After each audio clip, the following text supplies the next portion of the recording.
ये तो छोटे छोटे करके फिर 4 पार्ट बन जाएंगे।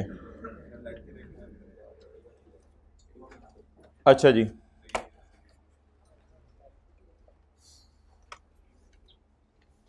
P&L बनाना है, पहले SOCI बनानी है। Mint lemonade,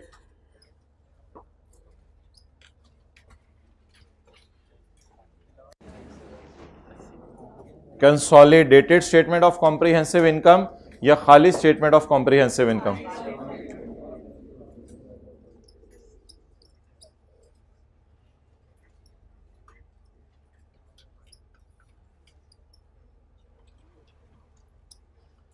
for the year ended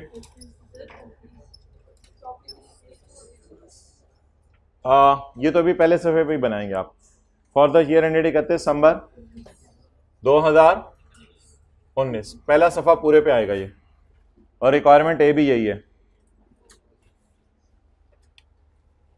ji.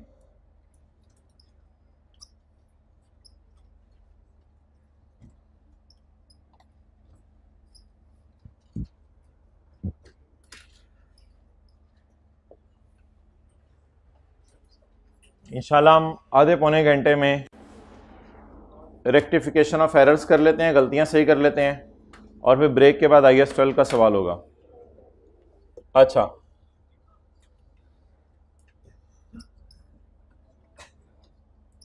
Add other income. Other income की लाइनें छोड़ रहा हूँ, 2-3 चीज़ें पड़ी हुई हैं असल में। Less admin, selling,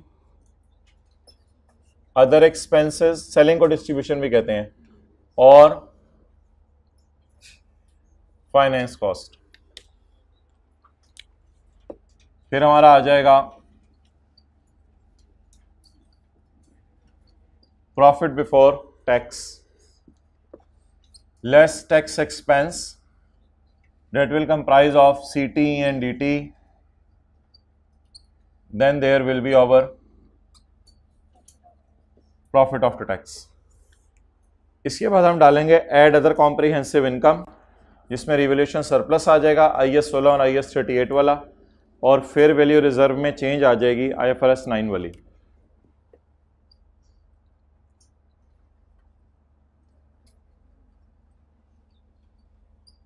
add other comprehensive income, हमारे सवाल में सिर्फ रिवैल्यूएशन सरप्लस ही है।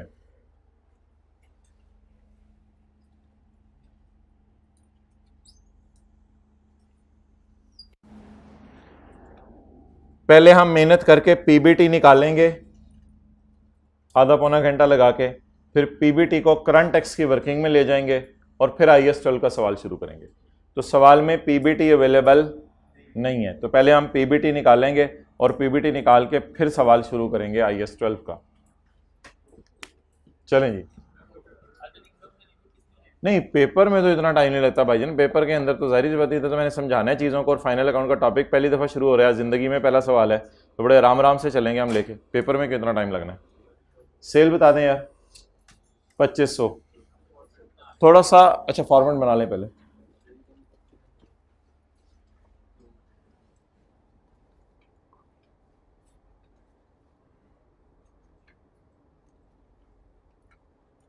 रात नींद पूरी करके आए हैं? करके आनी थी वैसे यार, ये तो ज़रूरी होता है। एक बार याद रखिए, फ्रेश माइंड के साथ पढ़ा हुआ जो है, ये ना हो कि माइंड ही फ्रेश करते रहे छुट्टियां पूरी। फ्रेश माइंड के साथ पढ़ा हुआ जो है वो नॉन फ्रेश के पढ़े हुए ज़मीन आसमान का फ़र्क होता है।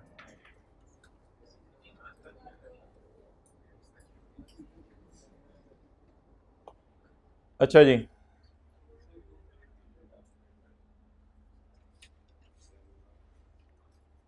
रीडिंग टाइम में हम आइडेंटिफाई कर लिया करेंगे कि कौन कौन सी चीज़ों में एडजस्टमेंट रिक्वायर्ड है, कौन कौन सी चीज़ों में एडजस्टमेंट रिक्वायर्ड नहीं है। जिनमें एडजस्टमेंट रिक्वायर्ड नहीं होगी उनको हम बाहर वाले कॉलम में लिख देंगे। अगर शक हुआ तो किसी चीज़ को अंदर वाले कॉलम में भी लिखा जा सकता है, बाद में बाहर वाले में ले जाएंगे, कोई मसला नहीं। अंदर रखना हर एक बंदे को आसान है, बाहर कुट मार के फिर लेके जाना और आसान हो जाता है। तो इसलिए एक दफ़ा रीडिंग टाइम पेपर का यूज़ कर लेते हैं और सवाल पढ़ लेते हैं कि सवाल हमारे से चाह क्या रहा है। तो सबसे पहले कि हम अदर इंफॉर्मेशन पढ़ें, हम सवाल की रिक्वायरमेंट पढ़ा करेंगे। बिल्कुल फ्रेश होके ना हाइब्रिड में सवाल की रिक्वायरमेंट की तरफ आए। Prepare MLLs statement of profit और loss and other comprehensive income for the year ended 31 December 2018-19। Prepare note on taxation for inclusion in MLLs financial statements for the year ended 31 December. Phone बंद कर दिया आपने, किसी ने आना। Including a reconciliation to explain the रिश्ता between tax expense and accounting profit. तो reconciliation भी उन्होंने। March 2020 question number 7। छोटे बड़े क्लास खत्म करते हैं। तो मार्च 2020 वालों के लिए सवाल आया था, हमारे लिए तो और कोई सवाल आना है। अच्छा,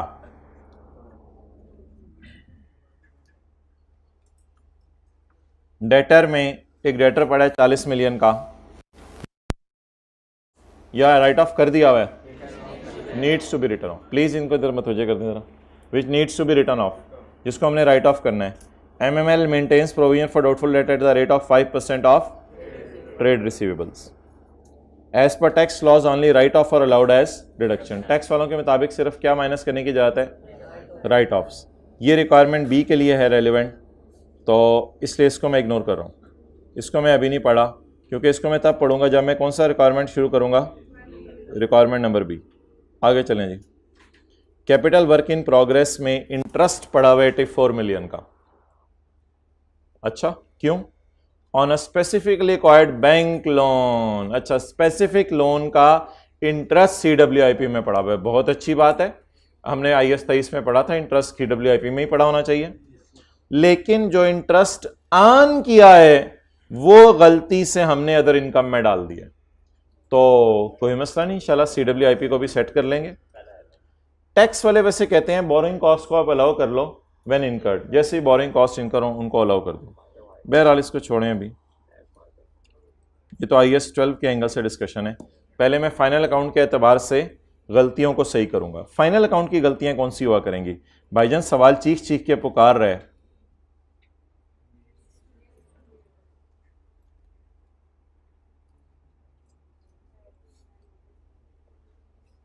सवाल चीख चीख के पुकार है, गलतियां हुई ऊपर, बड़ा चीख चीख के सवाल पुकार रहा है। कहते हैं needs to be written off, has been included in other income. ये क्या है? What is this? ये एरर्स हैं, ये एरर्स हैं, इन एरर्स को सही करना पड़ेगा। तो जिस तरह IFRS 9 के सवाल में हमने कुछ एक दो एरर सही की थी, इसको इधर ले गए, उसको उधर ले गए, ये व्हाट इज दिस? ये जो सर्कल में लगा रहा हूं, this is the main thing of our today. बाकी तो IAS 12 टाइप चीजें हैं। Research and development cost incurred for a new product started on Jakam February. The recording criteria for intangible was met on Jakam May. तो फरवरी, मार्च, अप्रैल बुरी वाली development चलती रही। यकम मई को रिकॉर्डिंग क्राइटेरिया क्या हो गया? मीट हो गया। The product was launch on 31 अक्टूबर। नवंबर दिसंबर की इंशाल्लाह हम अमोर्टाइजेशन निकालेंगे। अभी it is estimated that life of this product is 5 years. It is assumed that all costs are incurred evenly over the period. R&D represents का मतलब क्या होता है? R&D represents, इंक्लूड नहीं, बस यही एडजस्टमेंट है 180 की पूरे साल में R&D की। रिप्रेजेंट का मतलब होता है इस 180 के बारे में बता रहा हूं। इंक्लूड का मतलब होता है इस 180 में कुछ पड़ा हुआ है जिसके बारे में बता रहा हूं। और रिप्रेजेंट का क्या मतलब होता है? इस पूरे 180 के बारे में एक बात सुनो मेरे से। अकाउंटेंट ने देखें बोंगी कितनी मारी है, उसको समझ नहीं आया, उसने R&D शो कर दिया बस। हालांकि R&D शो होना चाहिए या इंटेंजिबल इससे बनने वाला नजर आना चाहिए था। तो ये एरर हमें ट्रायल देख के पता चल गई कि R&D नजर आना चाहिए या इंटेंजिबल नजर आना चाहिए, और बकाया R&D एडमिन शेडमिन में छुपा होना चाहिए। उस शहजादे ने बस एक ही लाइन शो की। मेरे ख्याल से जितनी वो साइंसदानों को तनख्वाहें पे करता रहे ना, वो एंट्री करता रहे R&D debit cash credit, R&D debit cash credit, R&D debit cash credit. तो ये उसने कुछ पूरा साल करने की कोशिश की है। ये अकाउंटेंट ने एंट्री पास की है। सर आपको कैसे पता चला? बेटा ट्रायल शो कर रहे हैं। कैसे? ये ट्रायल अकाउंटेंट बनाता है। तो अकाउंटेंट ने ये एंट्री की है R&D डेबिट कैश क्रेडिट। हमने क्या एंट्री करनी है वो वक्त बताएगा। Research is allowed as expense over 4 years। Deduction का लफ्ज सिर्फ किन के लिए यूज होता है? टैक्स वालों के लिए deduction, taxable, exam, deduction, not allowed, ये चार लफ्ज किन के लिए यूज होते हैं? इनकम या टैक्सेबल होती है या एक डिडक्टेबल, मैं जा रहा हूं, इनकम या टैक्सेबल होती है या एग्जाम, और खर्चा या अलाउड होता है या, ये जो चार लफ्ज कभी भी आ जाए ना तो याद रखिएगा ये चार लफ्ज किन के लिए हैं? टैक्स वालों के लिए। या तुसी जमाई ले लिया करो या गल कर लिया करो, दोनों प्रोग्राम जोड़े कर रहे हो ना ऐसा ही नहीं है। क्या कहते हैं अंग्रेज यार, हम सॉरी आप लोग माइंड कर जाते हैं जमाई के लफ्ज को, यान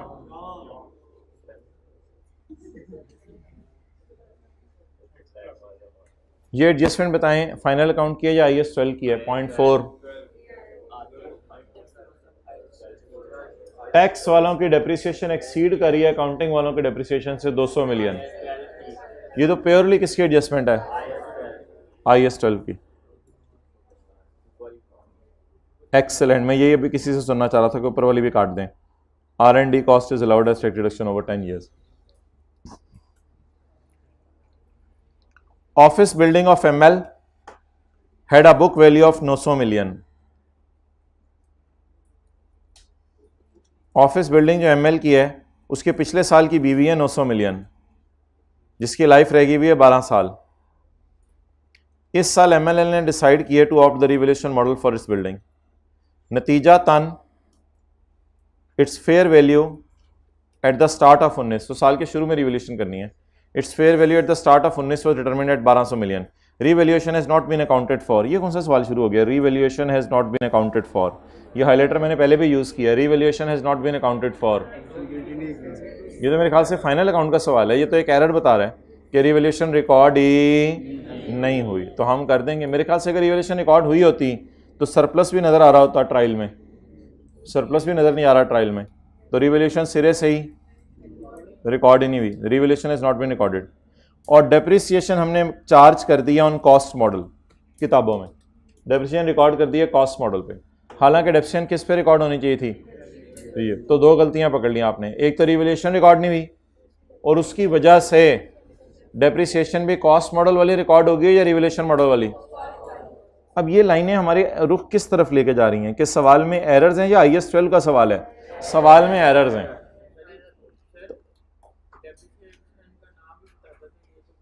डेप्रिसिएशन का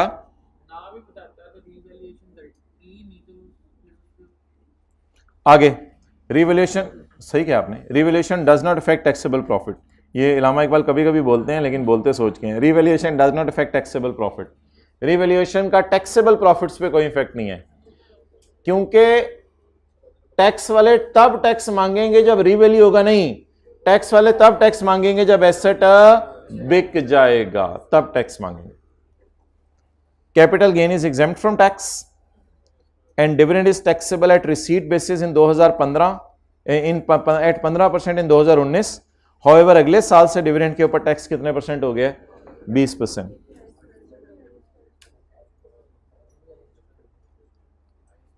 applicable tax rate is 32% except stated otherwise. चलें जी, अब कौन सी रिक्वायरमेंट सॉल्व कर लें? बी, सब कुछ मिटा दिया, काले के पीछे डाल दिया, बी सॉल्व कर लें। चपेट बंदा मारे कभी वो भी रख के। अच्छा, अब पूरे सवाल में सेल कॉस्ट ऑफ सेल के अंदर ऐसा सच हमें कोई एडजस्टमेंट नजर नहीं आई। एडमिन सेलिंग और अदर इनकम के अंदर कोई एडजस्टमेंट्स होंगी, तो इसलिए मैं सेल कॉस्ट ऑफ सेल को बाहर रख रहा हूँ। आप लोग अंदर भी रख सकते हैं, कोई मसला नहीं, बाद में बाहर ले जाएं, इससे कोई फर्क नहीं पड़ेगा कौन सी अंदर रखनी है कौन सी बाहर रखनी है, सबको अंदर रख लें, एक ही दफा बाहर भेज देंगे। Sale 2500, cost of sale 1320। अब मेरे पास जगह नहीं है वहां लिखने की, रुपीज इन मिलियन। कल से उतार दो। अच्छा, इसको क्या कहते हैं? Presentation currency. क्या कहते हैं? IAS 12। अपनी फाइनेंशियल स्टेटमेंट को मैं प्रेजेंट कर रहा हूं पाक रुपीज में, इसे क्या कहते हैं? प्रेजेंट। इसे क्या कहते हैं? Level of rounding off use. बोले, आप लोगों ने सितंबर में पेपर देकर IAS 1 खोलना है जाके, जब फ्री हो जाएंगे। IS1 खोलना है और IS1 पूरा पढ़ना है ताकि आपके अकाउंटिंग की बेस बने पूरी ज़िंदगी के लिए। IS1 में ये लफ्ज़ लिखे हुए हैं कि प्रेजेंटेशन करेंसी यूज़र्स को बतानी होती है, level of rounding off users को बताना होता है, और इसके बाद ये बताना होता है कि ये फाइनेंशियल स्टेटमेंट्स का कौन सा कंपोनेंट है, ईयर एंड यूज़र्स को बताना होता है, कितना अरसा कवर हो रहा है ये यूज़र्स को बताना होता है। ये सारी चीज़ें IS1 ने हमें कही हुई हैं जिसकी वजह से हम बताते हैं। तो पता चले उधर level of rounding off use हो रहा हो, आप समझ रही हैं मेरे लेवल की बात कर रहे हो, मैं पता नहीं कहाँ पहुँचा हूँ, मैं लेवल ऑफ राउंडिंग हूँ। तो ये level of rounding off used है। लेवल क्या सवाल का? In million. यहाँ से लेवल पता चल गया सवाल का, वरना कोई और बंदा आएगा वो समझेगा 2500 रुपए की सेल है और ये फारक सा बिजनेस है, कोई पापड़ बेच रहे हैं। कॉस्ट ऑफ सेल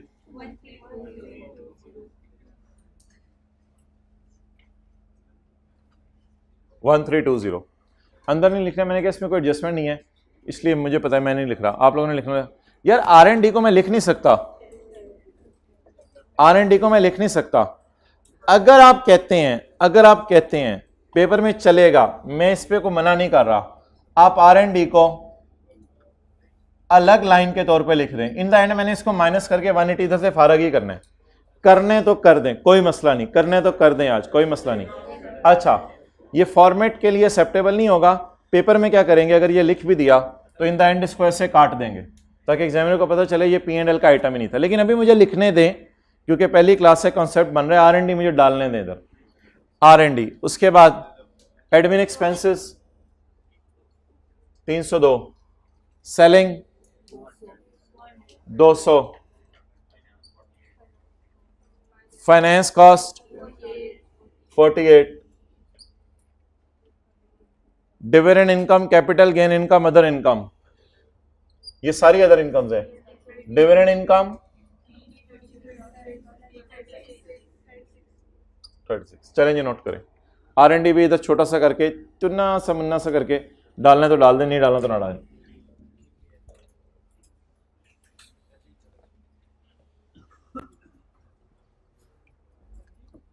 हाँ जी जी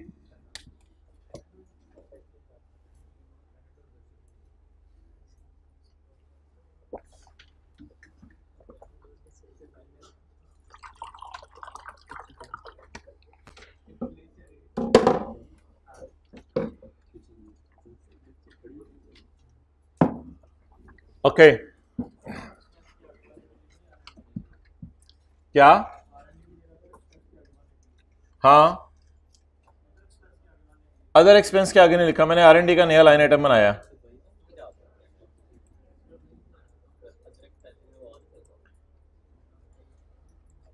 यार ये ऐसे बच्चे मुझे बड़े पसंद हैं, बिल्कुल रिलैक्स होके क्लास ले रहे हैं। तो देखें बिल्कुल रिलैक्स होके क्लास ले। ओ यार खैर है यार, ओ यार ना यार ना, उसी तरह बैठ जा, दोबारा कर, कोई मसला नहीं, रिलैक्स होके क्लास ले। आई रियली अप्रिशिएट, कोई मसला नहीं। अच्छा जी आगे चलें।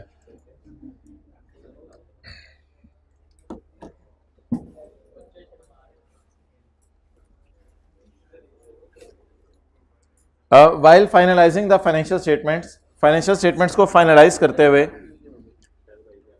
MLL the following issues have been noted. तो नीचे ये ना लिखेगा yes you have noted down the correct things, I have also noted it down. Debtor में 40 मिलियन पड़ा है which needs to be written off. Debtors का बैलेंस बता दें 1200। ये 1200 क्या होता है? ये 1200 डेटर्स का ओपनिंग बैलेंस है या अनएडजस्टेड क्लोजिंग? डेटर का कभी भी ओपनिंग बैलेंस ट्रायल में नहीं पड़ा हो सकता क्योंकि डेटर में साल में हजारों सेल होती हैं, हजारों दफा पैसे आते हैं, तो ये डेटर का अनएडजस्टेड क्लोजिंग बैलेंस है। अच्छा ये क्या है? Provision for doubtful date. इसका कौन सा बैलेंस अवेलेबल है? Opening balance. इसका मतलब है अभी वो हमने कैरी डाउन शेरी डाउन करके प्रोविजन के रेट अभी तक नहीं लगाए, तो ये डेटर का बैलेंस हो गया और ये किसका बैलेंस हो गया? प्रोविजन का। यहां कर दी चीजें तो फिर मिट जाएंगी, IAS 12 के लिए मसला होगा, इधर ही करते हैं चीजें। अब आप ऐसा करें, दूसरा सफ़ा और तीसरा सफ़ा भी बेशक चलें छोड़ दें, दूसरा तीसरा IAS 12 के लिए छोड़ दें और चौथे सफ़े से शुरू कर दें बल्कि हमने सिर्फ नोट बनाना है उसका, उसके लिए दूसरा सफ़ा छोड़ दें, बस तीसरे सफ़े से वर्किंग शुरू करें। वर्किंग 1।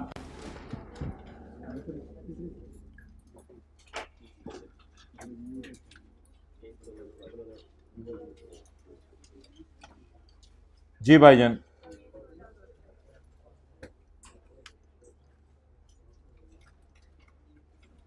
डेटर का बैलेंस,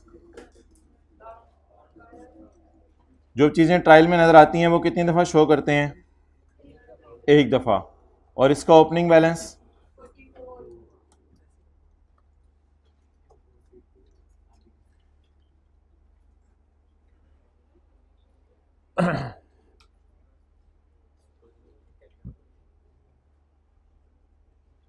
जी 40 रुपए की एंट्री बताएं, double entry. Debtor include a balance of 40 which needs to be written off. इसको ना डेटर अकाउंट में आपने क्रेडिट साइड पे शो करना होता है, और प्रोविजन अकाउंट में, ये तो शायद आपको ये वाली साइड याद हो, IAS 12 में हम करते थे, ठीक है। डेटर वाली बात मैं आपको नहीं बता रहा हूं। कुछ लोग ना इन दोनों के दरमियान एक अकाउंट खोलते हैं बैड डेट रिटर्न ऑफ का, वो बहुत लंबी स्टोरी बन जाती है। फिर देखें जरा, bad debt return of debit, debtor credit, खर्चा बुक कर लिया, खर्चे को ट्रांसफर कर दिया प्रोविजन में, इस 40 को ट्रांसफर करके क्रेडिट करके यहां डेबिट कर दिया। ये जरा लंबा काम होता है। आई रिपीट, खर्चा डेबिट, डेटर क्रेडिट, फिर इस खर्चे को शिफ्ट कर दें ऐसे अकाउंट में जिसमें ऑलरेडी खर्चे बुक होने हैं। तो instead of a long story,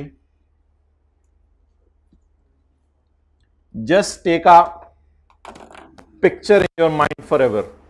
Bad debt written off will appear on credit side of debtor and debit side of provision। तो मुझे याद ना करें, वो तो IAS 12 में किया हुआ है काफी दफा, वो हमें पता है।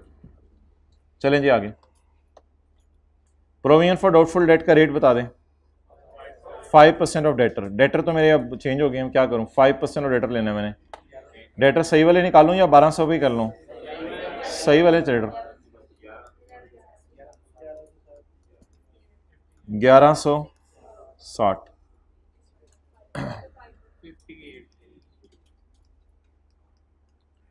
1160 पे कितने परसेंट? 5%।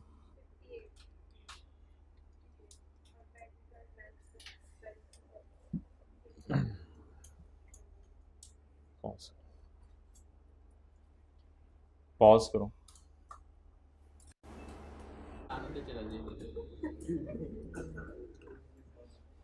अच्छा जी, बैलेंसिंग फिगर पे बातें हो गई। चलें आप साथ साथ बातें करते थे, फ्रेश रहता है जरा बंदा। मुझे बता दिया करें, मैं 10 मिनट बाद आपको टाइम दे दिया करूँ 1 मिनट फ्रेश होने का। अच्छा, अब आप मुझे ये बता दें, इस फिगर को हम क्या कहते थे? Bad debt expense. Bad debt expense. लेकिन आज ना इसके साथ में ब्रैकेट में लिख रहा हूं, इसको सेलिंग एक्सपेंसेस में डालते हैं, क्योंकि सेलिंग डिपार्टमेंट का मसला है कि ऐसे डेटर को चीज़ क्यों बेची। सेलिंग वालों को चाहिए था, सेल्स वालों को चाहिए था कि बंदा देख भाल के उसको चीज़ बेचते, तो ये सेलिंग डिपार्टमेंट को खर्चा चार्ज किया जाता है। बैलेंसिंग निकालें जरा आज। ये 54 और इसकी डबल एंट्री बताएं। Provision credit, selling expense debit plus 54। बरमला और बड़े खुशी से आके आप यहां लिख दें 54। इसकी डबल एंट्री पोस्ट होगी। क्रेडिट, ये क्रेडिट हो गया है, इसका इफेक्ट फिर कैरिड ऑन में चला जाएगा, कैरिड ऑन बैलेंस शीट में नजर आने लग जाएगा। Double entry, provision for doubtful date credit, पैसे लेके भागने का risk credit. Selling expense on the move of P&L debit. आज एक और पिक्चर अपने माइंड में ले लें for ever. Bad debt return of debtor और प्रोविजन अकाउंट में नजर आता है, कभी भी P&L के मुंह में नहीं लेके जाना। बैड रिटर्न ऑफ यहां नजर आता है। और इधर आओ, आप भी आओ। अच्छा डनू नंगे पैर आ जा, उसका हाथ पकड़ो उधर। 54। ये आपको कैमरा घुमाओ, ये आपको डबल एंट्री नजर आ रही है, घुमाओ कैमरा, वापस लाओ। अब एंट्री बताएं। प्रोविजन क्रेडिट बोलें, इधर कैमरा रखना है प्रोविजन। अब उधर लेके जाओ कैमरा, बोल, उंगली हिला, बोल साथ, सेलिंग एक्सपेंस डेबिट बोलें। ठीक है, ई इंटरमीडिएट बैठ जाओ।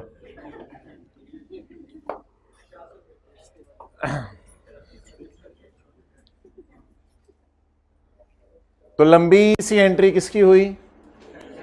सेलिंग। और करीब करीब रख के बेटर नहीं रन ऑफ। चलिए आगे चलें। तो इस तरह सिंपल सिंपल सी एडजस्टमेंट्स हैं, वो छिक के रखें इनको। साउथ ने इसमें से भी कुछ निकाल लिया यार, खीर हो गई। पूछा हाँ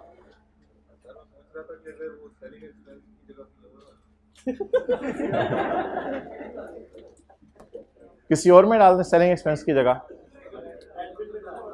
बस एक नॉर्म है, सेलिंग एक्सपेंस में डाला जाता है। अच्छा मुझे भी समझ आ गया वैसे कैसे जवाब देना है। आगे चलें। कैपिटल वर्क इन प्रोग्रेस, थोड़ी सी एक रिवीजन करें।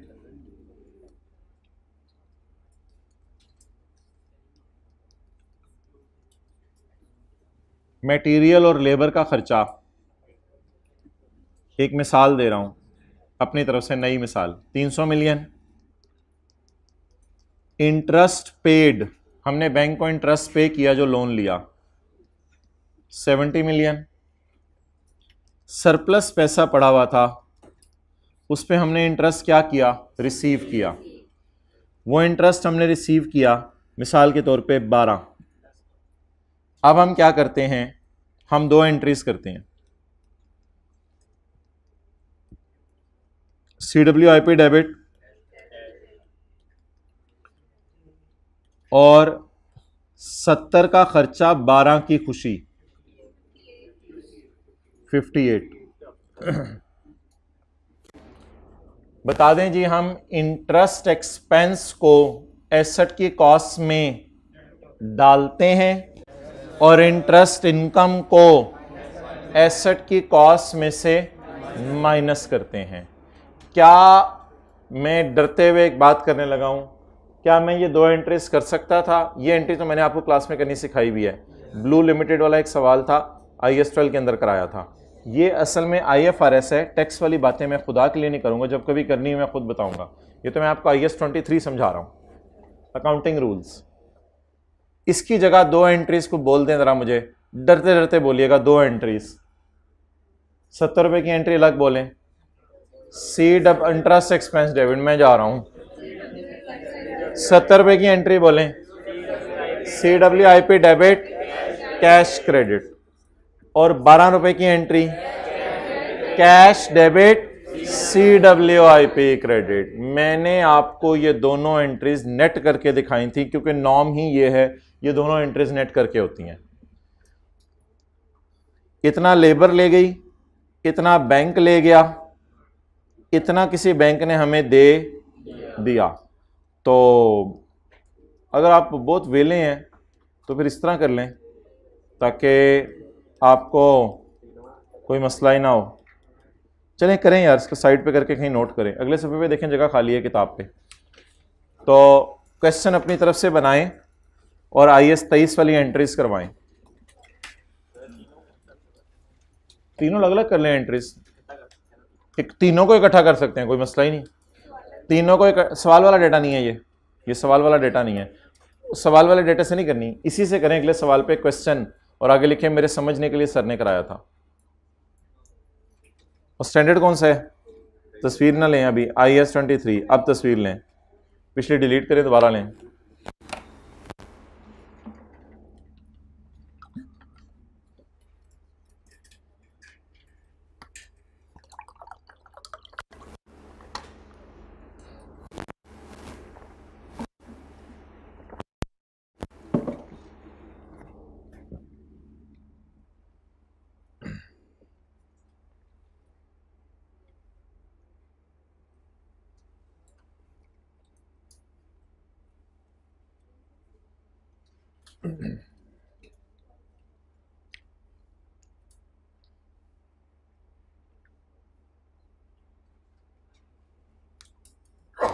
आगे चलें।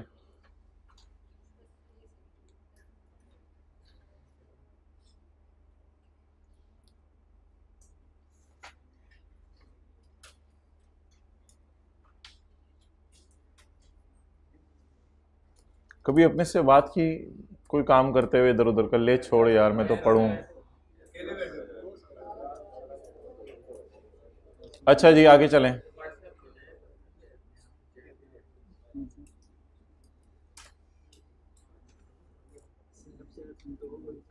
भाईजान ये 84 किस टाइप की फिगर है? 70 टाइप की। जल्दी सोचें, 84 किस टाइप की फिगर है? CWIP include interest of 84 on loan during the year. Interest cost on loan obtained during the year. ये किस टाइप की फिगर है? 70 टाइप की। कहते हैं CWIP में पड़ी हुई है।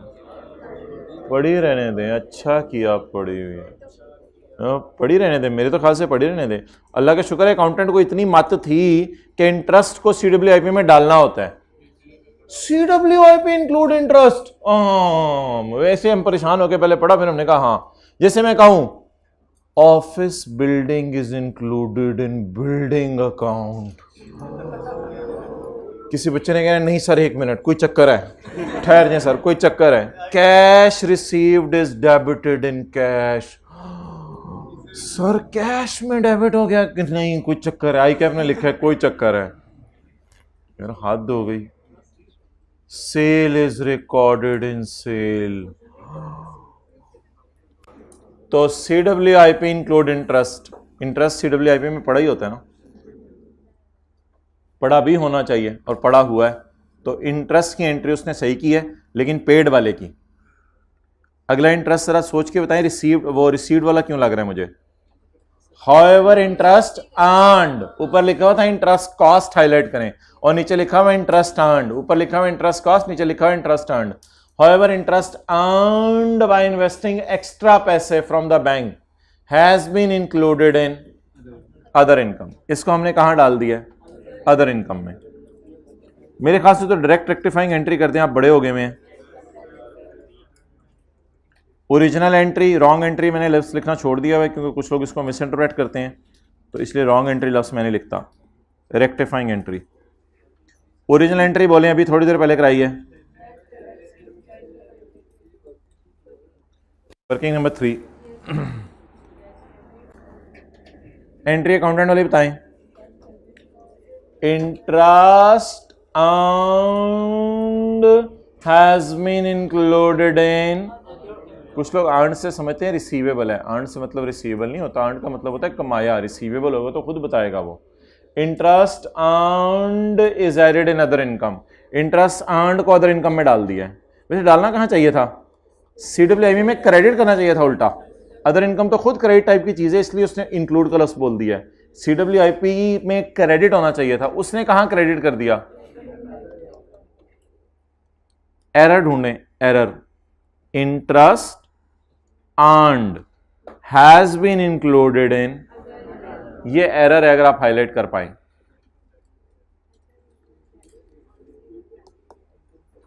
जी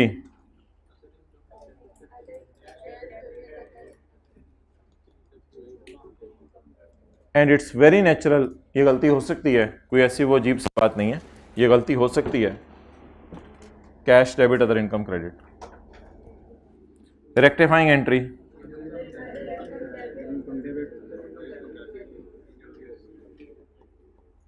कितने से? 16 से।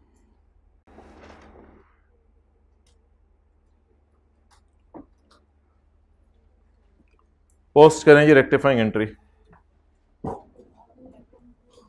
अदर इनकम डेबिट कितने से? 16 से। किधर है अदर इनकम? 16। और CWIP क्रेडिट कितने से? 16 से। CWIP क्रेडिट 16 से कर दें -16। सर आप सवाल के फेस पे इस तरह किया करेंगे, फिर आप क्वेश्चन पेपर अटैच करके भेजेंगे इस अटेम्प्ट में अपनी। तो असल में उसने बैलेंस शीट नहीं मांगी, लेकिन मैं भी इधर आपकी जनरल एंट्री ज़रा स्ट्रांग हो जाए इसलिए करवा रहा हूँ। उसने बैलेंस शीट तो नहीं मांगी, लेकिन हम अपनी अकाउंटिंग बेसिस तो स्ट्रांग करें ना। अगर बैलेंस शीट मांगी होती तो ये एंट्री होती, यहाँ -16 लिख दें। डेटर ऑफ प्रोविजन का मैंने इसलिए सामने नहीं लिखा, तो उसका टी काउंट बना हुआ है, कैरेडोन शेरिडोन रेडिली अवेलेबल है, तो CWIP में माइनस कर दें। जाना कहाँ चाहिए था? CWIP में क्रेडिट होना चाहिए था, हमने कहाँ क्रेडिट कर दिया? अदर इनकम में क्रेडिट कर दिया। नहीं प्लस नहीं होगा यार, प्लस आप -16 एंट्री बोलें जी। Other income debit. सर आपने इधर क्यों नहीं डेबिट किया? Other income debit 16।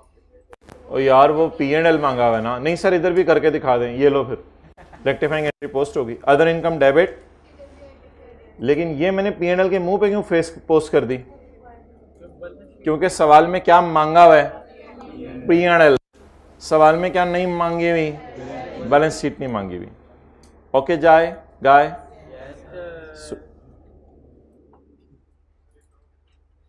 हाँ क्या बोलो? ये एंट्री लिखो, नोट करो, जल्दी करो।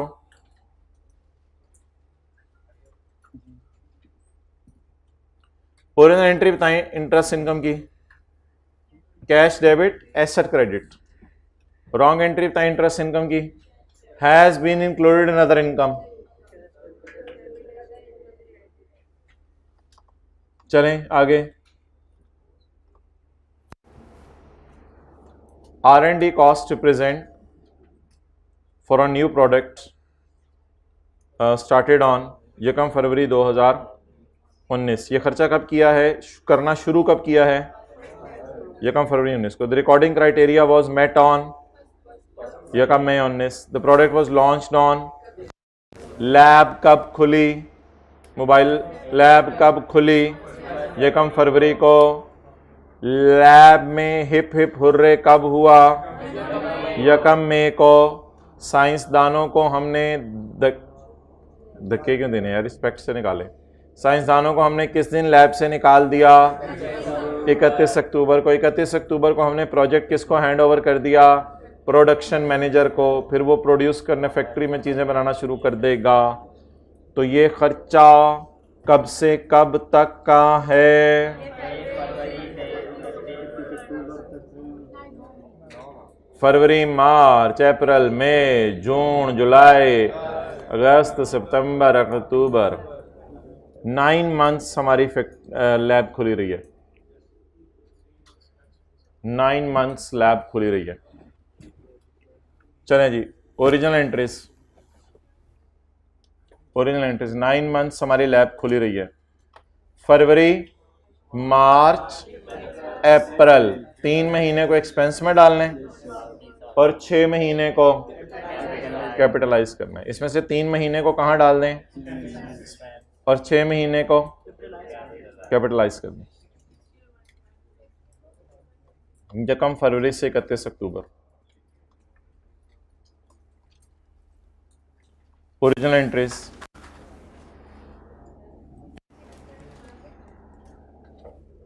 Working number 4,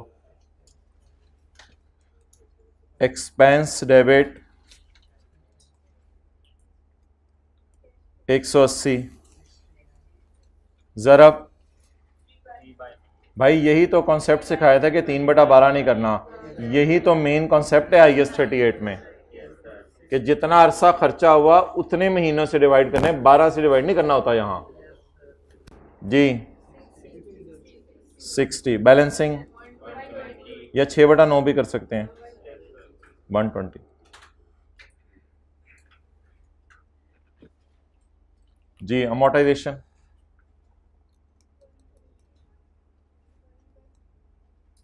expense debit intangible asset credit. Cost life किस दिन प्रोडक्शन वालों को दिया है? 31 अक्टूबर को, 31 अक्टूबर के बाद महीने जबर करें ना, 31 अक्टूबर के महीने गिन लें, नवंबर दिसंबर इंटू 2 बटा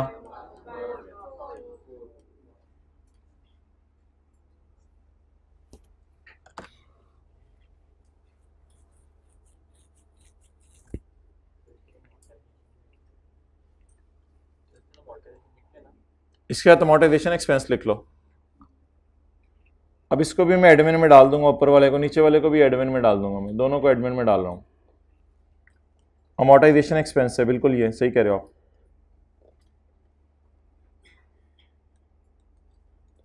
अमोर्टाइजेशन एक्सपेंस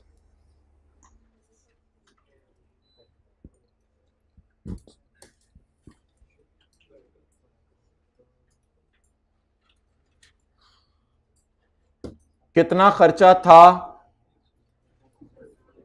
180 का, कितना खर्चा था 180 में से कितना खर्चा निकला और कितना एसेट बना, उस बाद में एसेट को इस्तेमाल कितने महीने किया। आज आपको एक बहुत 2 महीने नवंबर दिसंबर, आज आपको एक बहुत बड़ी बात बताने लगा हूं। अगर आप बड़े हो जाएं और आने वाले दिनों में कभी जिंदगी के मोड़ पर ऐसी मौका आए, एक बात करने लगा हूं, अगर आपको समझ आ जाए।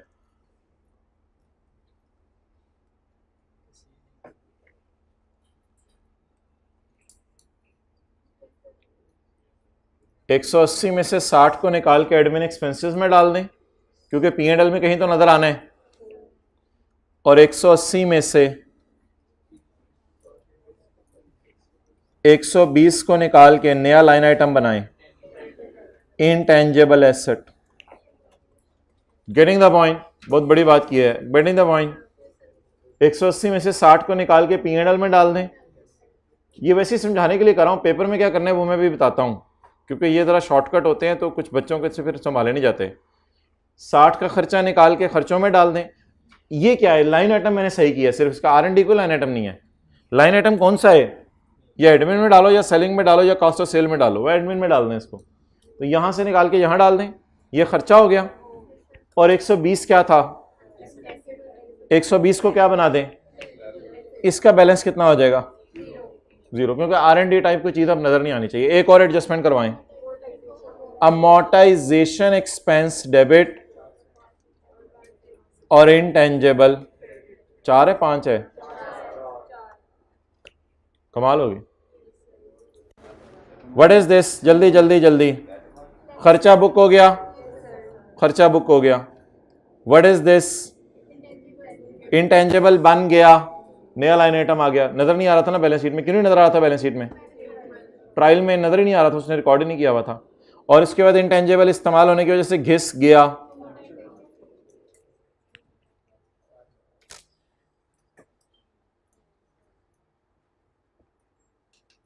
कितनों को जरा समझ आई है बात, इसको यहां यहां यहां यहां से निकाल के इधर उधर डाल दें। और इसकी वजह से हमारी अल्हम्दुलिल्लाह ट्रायल अब शो करने लग जाएगा नया line item, date is intangible. अब 120 माइनस 4 इनटेंजेबल किताबों में कितने में नजर आएगा, 116 पे। बट छोड़े परे यार, हम जरा उधर ही वापस आए। अभी शुरू शुरू के दिन है, इतने शॉर्टकट्स ना लगाएं। अकाउंटेंट ने क्या एंट्री की है, R&D एक्सपेंस डेबिट। एक्सपेंस ही करे ना, अकाउंटेंट ने एसेट तो नहीं रिकॉर्ड किया हुआ, अगर एसेट होता तो उसने अमोर्टाइज भी किया होता। ये R&D एक्सपेंस ही होगा, लिख लें इधर, R&D एक्सपेंस ही उसने रिकॉर्ड किया हुआ। मैं क्या करूं, R&D एक्सपेंस ही उसने रिकॉर्ड किया होगा। मुझे कैसे पता चला अकाउंटेंट की एंट्री, अकाउंटेंट की एंट्री इसलिए पता चला कि ट्रायल में R&D के नाम से नजर आ रही है। तो जो ट्रायल में उसने किया हुआ है, कई गलतियां मुंह से नजर आ जाती हैं बंदे की, पूछना नहीं पड़ता, मुंह से नजर आ जाती है। चिपड़े चिपड़े परियों खून खून निकला, मुंह से नजर आ जाता है। तो और अगर किसी ने हर्ट किया हो तो वो उससे जरूर बातें करके फिर पूछना पड़ता है, हाँ भाईजान किस किस ने तुझे जो है वो नुकसान पहुंचाया दिली तौर पर। उसने तो मुंह पे नुकसान पहुंचाया ना, वो फेस से नजर आ रहा है। कुछ फेस से नजर आ रही होती हैं चीजें, कुछ अदर इंफॉर्मेशन में जाके पता चलती हैं, कुछ फिर भी पता नहीं चलती, वो आई कैप के सोल्यूशन से पता चलती हैं। अच्छा जी, तो R&D expense debit cash credit कितने से, 180 से। अब रेक्टिफाइंग एंट्रीज ज़रा सोच लें क्या बनेंगी। ओवरऑल भी कर सकते हैं। अमोर्टाइजेशन की एंट्री तो फिर उसने नहीं की होगी, उसने तो एक्सपेंस डाला ना। अब एंट्री बताएं क्या करें जी। यार वो बचपन वाला तरीका सोचा हुआ है। खर्चा डेबिट होना चाहिए था 60 से, हो गया डेबिट 180 से, तो क्या करें। खर्चा डेबिट होना चाहिए था 60 से, हो गया डेबिट, तो क्या करें। 1 बाय 1 चलते हैं ना लेके। खर्चा डेबिट कितने से होना चाहिए था, कितने से डेबिट हो गया, 180 से। इस तरह देख लें, परेशान क्यों हो रहे हैं। खर्चा डेबिट होना चाहिए था 60 से, कितने से हो गया। खर्चे को क्या करें, कौन सा वाला खर्चा, R&D वाला खर्चा, R&D वाला खर्चा। अच्छा इसको ना एक आपकी बेहतरी के लिए मैं कर देता हूं, इसको इस तरह कर लें, अब आसानी हो जाएगी। असल में R&D को लाइन आइटम नहीं है, R&D is not an line item, ये कोई लाइन आइटम नहीं है। और अमोर्टाइजेशन को भी हम एडमिन में ही डाल देंगे। अच्छा जी, खर्चा डेबिट हो गया 180 से, इसको तो अकाउंट को स्ट्रेट अवे से निकालें, R&D एक्सपेंस अकाउंट को, इसको स्ट्रेट अवे किताबों से निकाल दें। ना ना ना ना ना ना ना ना, वो फिर चीजें मिक्सअप हो जाएंगी। और एडमिन में ये अलग अलग लाइन आइटम है ना, R&D कोई लाइन आइटम नहीं है। इस तरह लेके चलेंगे तो जरा आसान होगा। R&D कोई लाइन आइटम नहीं है। जब R&D कोई लाइन आइटम नहीं है तो इसको क्रेडिट कर दें, इसकी जगह एक अच्छा लाइन आइटम लाइन जिसका नाम एडमिन एक्सपेंस हो। अब ओरिजिनल और रॉन्ग में जरा अंग्रेजी सही लिख लें ताकि वो बात समझ आ जाए। और बैलेंसिंग फिगर बताइए बाकी। इनटेंजेबल एसेट कितना, 120। ये मैं आपको वहां से भी शो कर देता हूं, दूसरी जगह से भी शो कर देता हूं। एक minute. Admin debit 60, intangible debit 120। Admin debit 60, intangible debit 100 और R&D क्रेडिट 100। एक मिनट दें, admin debit 60, intangible debit 100, admin debit 60, intangible debit 120, R&D credit 180। तो थोड़ा सा जरा इसको ना इस तरीके से समझें कि इधर इसका नाम वो रखें जो अकाउंटेंट ने रखा है, इधर इसका नाम वो रखें जो अकाउंटेंट ने रखा है, और इधर इसका नाम वो रखें जो हम रखना चाहते हैं। फिर शायद रेक्टिफाइंग एंट्री आपको समझ आ जाए। अमोर्टाइजेशन की एंट्री करा दें, इसको भी एडमिन में डाल दें, कितने से, और इनटेंजिबल एसेट क्रेडिट कितने से। ये तो एंट्री अकाउंटेंट ने की नहीं ना।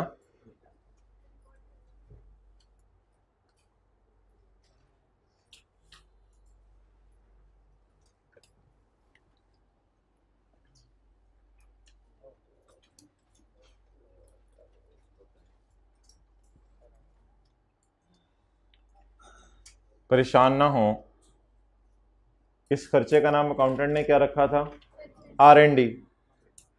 हम क्या रखना चाह रहे हैं, अब रेक्टिफाइंग एंट्री बनाना बच्चों वाला काम है। R&D टाइप डेबिट हो गया, R&D टाइप को एडमिन को इनटेंजिबल को डेबिट कर दें। एडमिन डेबिट नहीं हुआ था, कर दिया। इनटेंजिबल डेबिट नहीं हुआ था, कर दिया। R&D डेबिट हो गया था, क्रेडिट कर दिया। अमोर्टाइजेशन और इंटेंजिबल एसेट क्रेडिट हो गया। रेक्टिफाइंग एंट्री पोस्ट करें, लेकिन उससे पहले मैं जो शॉर्टकट अप्रोच लगाई है उसे मिटा रहा हूं। अब मैं रेक्टिफाइंग एंट्री पोस्ट करने लगा हूं। चलें जी, रेक्टिफाइंग एंट्री पोस्ट कराएं। एडमिन डेबिट कितने से,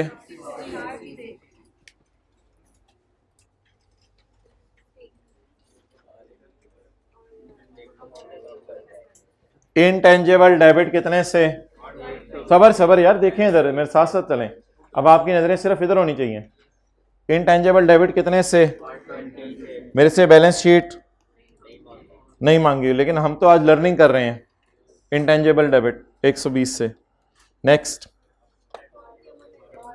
R&D क्रेडिट कितने से? 180 से। इसको फारक कर दें। क्यों फारक कर दूं? क्योंकि ये कोई लाइन आइटम ही नहीं है। R&D क्रेडिट 180 किताबों से निकल गया। अमोर्टाइजेशन को एडमिन में डाल दें और इनटेंजिबल क्रेडिट। अमोर्टाइजेशन 60 कहां से हो गई? 60 में डाल चुका हूं एडमिन में। अच्छा दोबारा देख लें। 60 एडमिन में डाल दिया,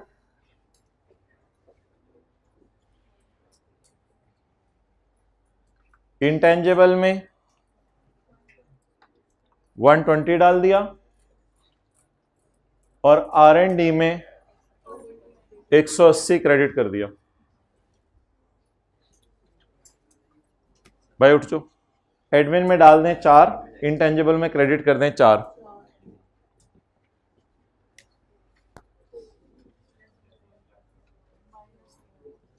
चुप।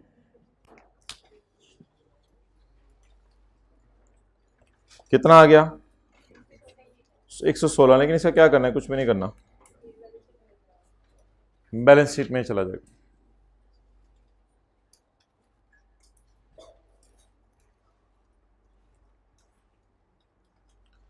वी आर वेरी लकी है। एक एडजस्टमेंट रहेगी रिवैल्यूएशन की, फिर छुट्टी, फिर आप ब्रेक ले लें 35 मिनट्स की। यार 5 मिनट लेट आना था। ISTL का सवाल भी शुरू होने लगा है। चलो आप आ जाओ।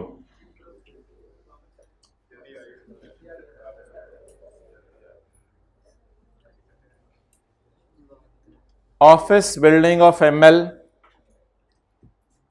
प्लीज यार परेशान ना हुआ करें। एक छोटी सी चीज ने आपको परेशान किया हुआ है, माइंड आपका स्टक हुआ हुआ है। अकाउंटेंट ने कौन सा नाम यूज किया था खर्चे के लिए? हम कौन सा चाह रहे थे? बस फिर रेक्टिफाइंग एंट्री बनाना आसान है। किसी भी एक्सपेंस में डाल दें, आंसर सेम ही आना है। आप फिर ऐसा कर लेना, आप P&L में ऐसा करना, sale minus expenses profit before tax. आप लोग इधर आए, सीए करें। Office building of ML had net book value. आप बल्कि सेल और कॉस्ट ऑफ सेल भी ना किया करो, आप GP से P&L बना लिया करो। ऑफिस बिल्डिंग ऑफ, आप P&L बनाया ही ना करो, पैट को बैलेंस शीट में ले जाया करो। Office building of ML had net, सारी फाइनेंशियल स्टेटमेंट को आग लगा दो दुनिया की। आप ये करो जाके बस। ऑफिस बिल्डिंग ऑफ, आप अकाउंटिंग का प्रोफेशन खत्म कर दो। ऑफिस बिल्डिंग ज्यादा, आप वापस आ जाए। Office building of ML had a net book value of 900 million on 31 दिसंबर 18। ये पिछले साल की क्लोजिंग BV है, ठीक है। ये इनके पास पिछले साल की क्लोजिंग बुक वैल्यू आ रही है 9 से, with remaining useful life of 12 साल। ड्यूरिंग 19 MLL, ड्यूरिंग 19 MLL कितों आ गई? Mint Laminate limited.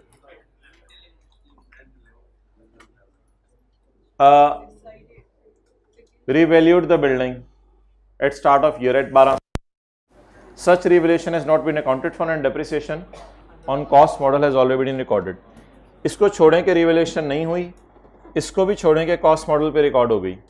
पहले जरा ओरिजिनल डाटा लिखवा दें मुझे।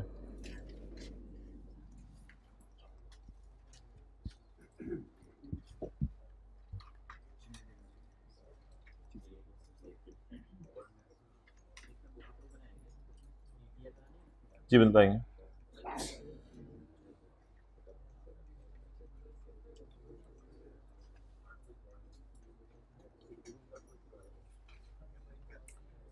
Okay,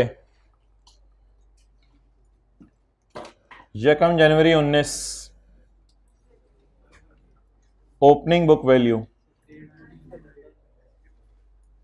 900 before revaluation. पिछले साल की क्लोजिंग बुक वैल्यू हमारे साल की ओपनिंग बुक वैल्यू बनती है। कमाल चीज बता दी सारा आपने। ये पिछले साल की क्लोजिंग BV हमारे साल की ओपनिंग BV होती है। अच्छा जी, यकम जनवरी 19 रिवैल्यूड अमाउंट 1200।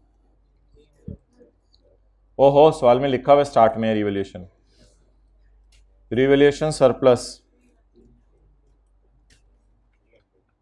आखिरी 2 कॉलम छोड़ें, इसको एंड पे देख लेंगे, आखिरी 2 कॉलम्स में तोड़ लेंगे इसको। डेप्रिसिएशन डेट डाले बगैर रिमेनिंग लाइफ निकालनी पड़ेगी। रिमेनिंग लाइफ उसने दी हुई है 31 दिसंबर 18 को रिमेनिंग लाइफ का मतलब होता है 1 जनवरी 19 को भी वही रिमेनिंग लाइफ है, एक दिन से कोई फर्क नहीं पड़ता।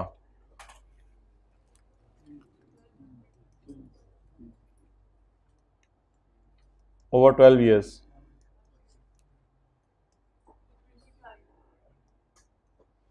25।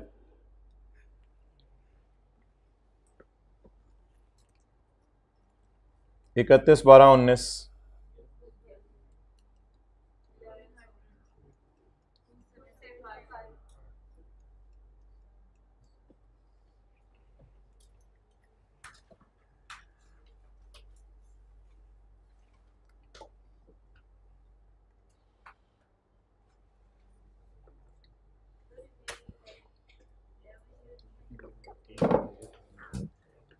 याद रखिएगा रिमेनिंग लाइफ हमेशा निकलती है ईयर एंड पे नहीं, रिमेनिंग लाइफ निकलती है डेट ऑफ रिवैल्यूएशन पे, and date of revaluation is at start of year.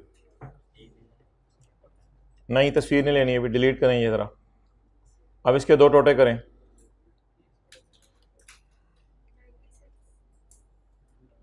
इसके 2 टोटे करें, ये कॉलम अपनी एग्जिस्टेंस लूज कर जाएगा।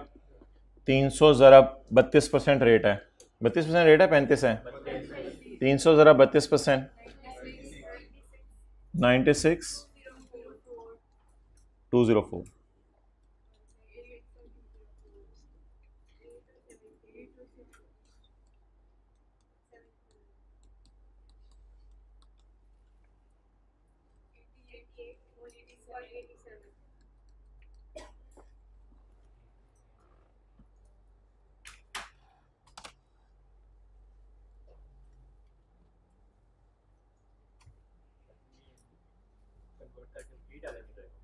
नहीं अभी मैं बताने लगा।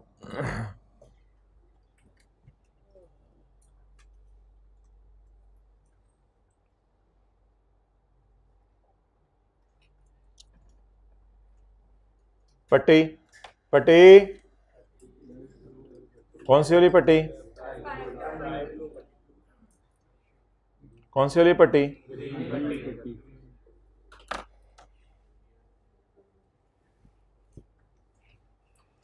जान के अमान पाऊं तो ओरिजिनल रॉन्ग रेक्टिफाइंग एंट्री ज़बानी सोच के कर दूं या ओरिजिनल करूं, रॉन्ग करूं, रेक्टिफाइंग करूं? एंट्री रहने दे, बस रॉन्ग एंट्री मुझे बता दें, ओरिजिनल एंट्री पहले मैं आपसे पूछ लूं ज़बानी। ओरिजिनल एंट्री मैं आपसे अब लिखवाऊंगा नहीं, वार्म अप की 2 एंट्रीज होती हैं, नहीं वार्म अप की एंट्री होती है फिर रिवैल्यूएशन की एंट्री होती है, तो रिवैल्यूएशन के दिन 2 एंट्रीज होती हैं, ओरिजिनल एंट्रीज की बात कर रहा हूँ।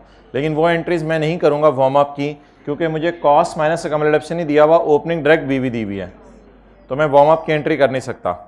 तो मुझे डायरेक्ट एंट्री बताएं आप क्या बनेगी? एसेट डेबिट 300, डीटीएल क्रेडिट 96 और revaluation surplus in OCI credit 204। Depreciation debit, accumulated depreciation credit. इस एंट्री के अगेंस्ट से गलत हुई हुई है, ये जो अब मैंने छोटी सी एंट्री बोली ना, छोटी सी एंट्री, इसके अगेंस्ट से गलत एंट्री हुई हुई है। Depreciation has been recorded under cost model, इसके अगेंस्ट से गलत एंट्री पड़ी हुई है, इसको इंशाल्लाह मैं सही करके पोस्ट करूंगा। वापस आ जाएं, इस एंट्री को क्रॉस कर दें, क्योंकि हमने कहा था ये डायरेक्ट डीटीएल अकाउंट में हो जाया करेगी, DTL debit DT credit type, तो ये जरा आप रिवाइज करेंगे टॉपिक याद आ जाएगा, फिलहाल क्रॉस लगा दें। सरप्लस डेबिट 17 से, लेकिन डायरेक्ट स्टेटमेंट इन इक्विटी में, और retained earning credit, surplus debit retained earning credit. Original entries बोल दें, फिर मैं रॉन्ग बोलूंगा, फिर रेक्टिफाइंग पोस्ट करेंगे। Original entries asset debit, DTL credit, surplus in OCI credit. Depreciation debit accumulation, इसको छोड़ दें, सरप्लस डेबिट, ये entry direct statement change equity में होनी है, इसलिए इसको भी शायद हम इग्नोर कर दें। अच्छा, अकाउंटेंट की एंट्री बता दें। मैं ओरिजिनल एंट्रीज नहीं कर रहा, रेक्टिफाइंग नहीं कर रहा, सॉरी टाइम नहीं है, ऐसे पेपर में भी टाइम नहीं होगा। और इधर अकाउंटेंट की एंट्री, ओरिजिनल मैंने आपको ज़बानी बता दी हैं। डेप्शन डेबिट बिल्डिंग क्रेडिट कितने से किया उसने कॉस्ट मॉडल पे डेप्रिशिएट किया है, तो फिर बुक वैल्यू को डेप्रिशिएट किया होगा या फेयर वैल्यू को? बुक वैल्यू को। जब उसने कॉस्ट मॉडल फॉलो किया तो किसको डेप्रिशिएट किया होगा? बुक वैल्यू को।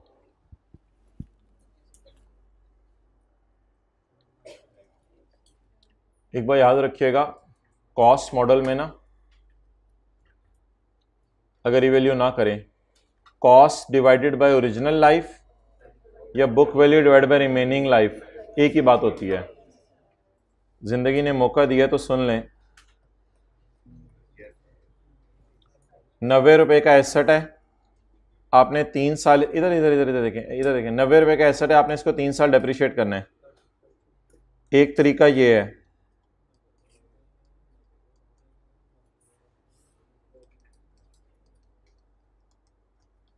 आसान तरीका। एक तरीका और भी है, अगर ये वैल्यू नहीं हुआ एसेट तो 60 डिवाइड बाय 2 कर दें, तो बीवी को रिमेनिंग लाइफ से डिवाइड किया, वही डिडक्शन आ गई 30 रुपए। तो स्ट्रेट लाइन मेथड में चाहे कॉस्ट को लाइफ पे डिवाइड करें या फिर बुक वैल्यू को रिमेनिंग लाइफ पे डिवाइड करें, you will get the same answer. तो इसलिए परेशान ना होइएगा कि उसने कॉस्ट मॉडल पे डेप्रिसिएशन रिमेनिंग लाइफ पे क्यों किया, ओरिजिनल लाइफ पे होनी चाहिए थी, कोई मसला नहीं।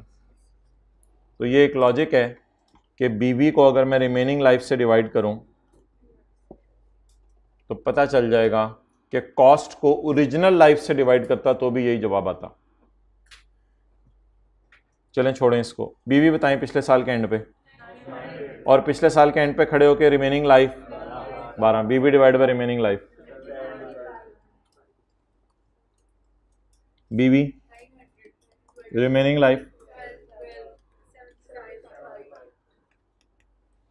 अब ओरिजिनल को छोड़ें, सबको छोड़ें, पोस्ट कराना शुरू करते हैं। सिर्फ इसको मैं ज़रा हाईलाइट कर लेता हूँ थोड़ा सा। ये एंट्री जब मैं करूँगा ना तो मुझे बताइएगा, यहाँ मैंने रेक्टिफाइंग पोस्ट करनी है, ये वाली एंट्री मैंने रेक्टिफाइंग पोस्ट करनी है। बाकी एंट्रीज का मसला नहीं है। मुझे 1 मिनट दे दें, पहले बाद में नोट कीजिएगा, मुझे 1 मिनट दे दें। एसेट डेबिट 300, ये बिल्डिंग का बैलेंस इसने दिया ही नहीं, बैलेंस शीट नहीं मांगी हुई। अब बिल्डिंग का बैलेंस मैं इधर लिख के एसेट डेबिट करूं, छोड़ें परे, अब क्या बस कर दें। अब 1-2 चीज़ें थी मैंने बैलेंस शीट में आपको पोस्ट करके दिखा दी थी, बस हर चीज़ छोड़ें परे। आप building debit balance sheet item है, तो क्या बैलेंस शीट में जाके डेबिट करूं या बैलेंस शीट मांगी नहीं? बिल्डिंग डेबिट DTL क्रेडिट,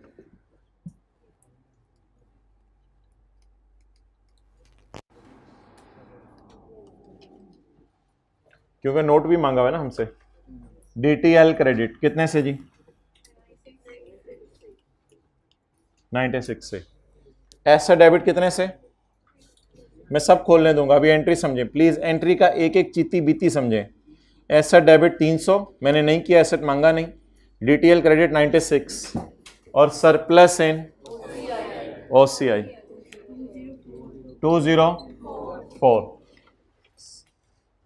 करें, जरा 204 पोस्ट कर लें कम से कम। आगे चलें। डेप्रिसिएशन डेबिट अकम्युलेटेड डेप्रिसिएशन क्रेडिट कितने से करना चाहिए? 100 से। या डेप्रिसिएशन डेबिट एसेट क्रेडिट मैंने कितने से कर दिया? जरा बताएं अब क्या करूं? डेप्रिसिएशन बढ़ा दूं क्योंकि रिवैल्यूएशन हो रही है। डेप्रिसिएशन डेबिट और एसेट, बिल्डिंग देखें कौन सी है, ऑफिस की है या फैक्ट्री की है? इसलिए ऑफिस की वजह से लिख लें ये एडमिन में जाएगी। अगर फैक्ट्री की होती तो कॉस्ट ऑफ सेल में इसकी डिडक्शन जाती। अभी इसकी डिडक्शन कहां जाएगी?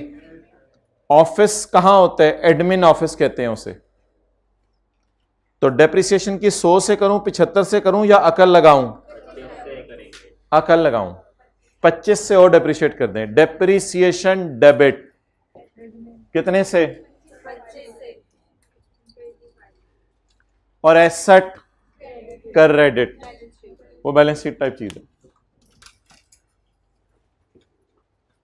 अगली एंट्री बोलें। कॉस्ट ऑफ सेल में तब जानेंगे जब ऑफिस बिल्डिंग की जगह फैक्ट्री बिल्डिंग लिखा होता। इसकी एंट्री बता दें यार। ये स्टेटमेंट ये कहां पोस्ट होगी? वो सवाल में हमसे मांगी नहीं। Statement in equity. खुदा के लिए सरप्लस को सीए में नहीं लेके जाते। ये डायरेक्ट स्टेटमेंट इन इक्विटी की एंट्री है। डन? चलें जी, अब छुट्टी हो गई हमारी। इंशाल्लाह आप 45 मिनट की मैं आपको ब्रेक दे रहा हूँ। ये करीब गोरमे हैं, यहाँ पे जो भी आपने जाके हल्का फुल्का कुछ करना है कराएं, और 11:30 बजे तशरीफ़ ले आएँ। पीबीटी मुझे निकलवा दें। मुझे पता है मैंने आपको ये भी डायग्राम शो करनी है, आपने ये भी नोट करना है, तो ये इंशाल्लाह मैं नोट करने देता हूँ। कुछ लोगों ने साथ साथ कर लिया। मुझे पीबीटी निकलवा दें। PBT PBT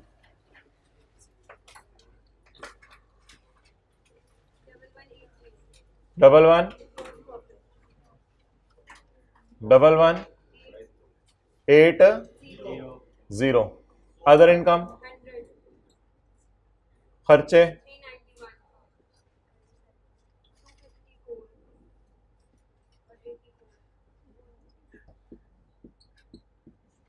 PBT 587। इधर नोट करें, फिर मैं उधर करवाता हूं आपको।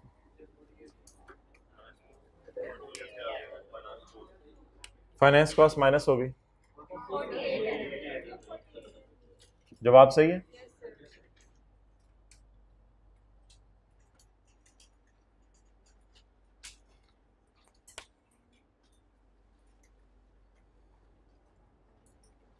कितनी बड़ी नेमत होती थी पीबीटी आईएस 12 में गिवन होता था। प्लस माइनस हो तो फिर नेमत का अंदाजा होता है। जी आपका कंफर्म करना जरूरी था। कभी दिल में भी हाँ बोल दिया करें।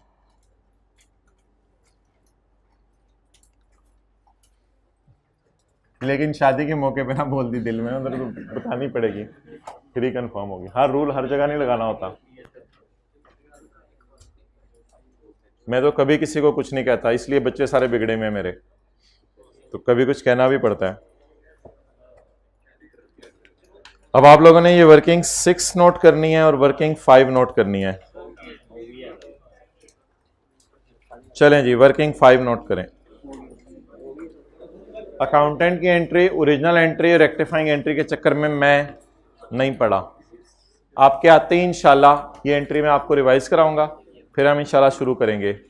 11:30 आपको हद टाइम बताया है, इसको मैं रिवर्स कर रहा हूँ 11:25, ताकि हम 11:30 पे शुरू कर सकें। गोर में जाने में कितने मिनट लगते हैं पैदल? तो सारे ही उधर पहुंचे हों। ऊपर कैंटीन तो नहीं मेरे ख्याल से खुली होगी। ठीक है यार, ये पार्ट बी क्लोज कर दो, खत्म हो गया।